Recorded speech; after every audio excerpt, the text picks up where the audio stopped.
Très souvent, quand on évoque la corruption, on l'imagine dans les sphères politiques ou financières.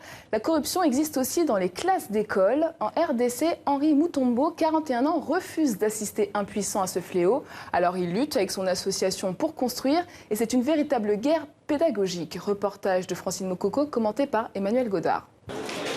C'est un cours un peu particulier que vient donner Henri. Un cours sur la corruption qui mine les écoles et les universités. Il a créé Pour Construire, une ONG pour sensibiliser sur ce fléau. Ici, l'ensemble des institutions est gangréné par la corruption. Pour Henri, c'est parce qu'elle s'apprend très jeune. Vous savez, aujourd'hui, un enfant, un étudiant qui apprend par la corruption, cette personne est vouée véritablement à la disparition par rapport aux compétences.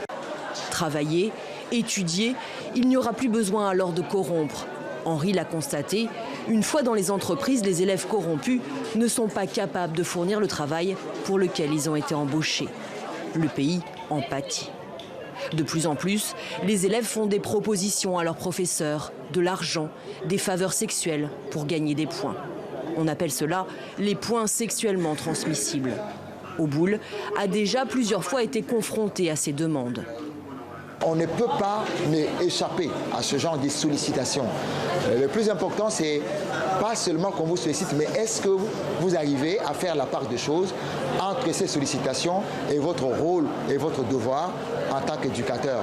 Parce qu'on n'apprend pas seulement à ces jeunes gens des histoires, des connaissances théoriques, on leur apprend également la vie. Mais certains professeurs proposent eux-mêmes d'aider les élèves. Divine en a fait les frais. Le professeur est venu un jour calmement et gentiment vers moi que la fille, tu vois, tu n'as pas de points en géographie. Est-ce qu'on peut, faire quoi? Je peux t'expliquer. Je promets d'expliquer quoi? Et tu sais, est-ce que tu sais, on t'a déjà entendu parler de rapports sexuels? J'ai dit non. Pourquoi? On m'aimerait un peu aborder sur le sujet parce que tu n'as pas de points. Peut-être on pourrait le pratiquer pour que tu puisses avoir le petit professeur. Moi, je ne le fais jamais. Divine en a averti ses parents et l'établissement. Le professeur a été renvoyé.